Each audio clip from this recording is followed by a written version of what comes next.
This episode is brought to you by The Guarantors. Facing rising renter fraud?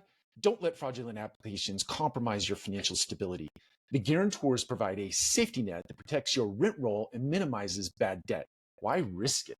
Talk to The Guarantors and secure your property's financial health. Visit theguarantors.com/multifamily today. Before we jump into today's episode, I would like to give a big shout out to Paul Rhodes at the Maintenance Mindset podcast. If you've not checked out or had the opportunity to listen to Paul's podcast called Maintenance Mindset, he also has a Maintenance Minute podcast that he puts out. It's the same podcast, just some episodes are minutes where others are more long form. So anyway, I would just like to endorse and encourage each one of you to go out and listen to Paul's podcast. It is absolutely wonderful as it relates to the service side of our industry, a side of the industry that is seems to be less well loved. And I don't mean that in terms of loving those individuals. I just mean they don't get the type of attention that I believe that they deserve in this multifamily space that we all operate in. So check out Paul Rhodes' Maintenance Mindset on any of your podcast channels. Today's Multifamily Collective episode is really about picking priorities. I think in a very noisy world, what is a very noisy world today, whoever you are, you probably have multiple channels coming in, whether it be your email, your social media, your loved ones, your text messages, your Slack channels, all that stuff. It is just competing for your attention.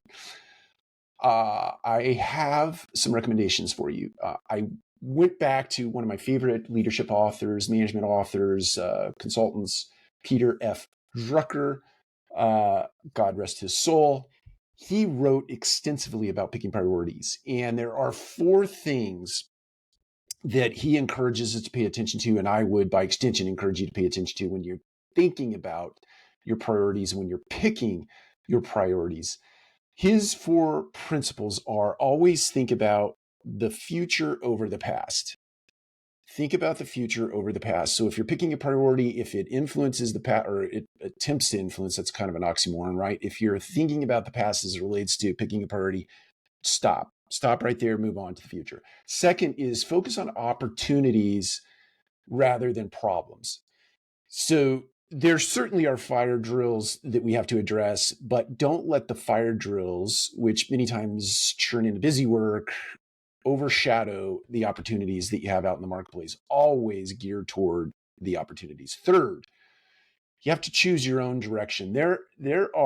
It's so easy today to step onto the bandwagon and try to follow the crowd or fall into the herd mentality or mob mentality.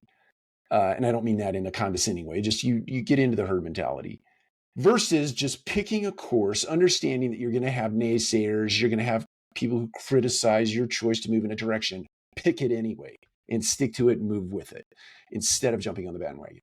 And then the third is just to really aim high, go big, dream big, bet big.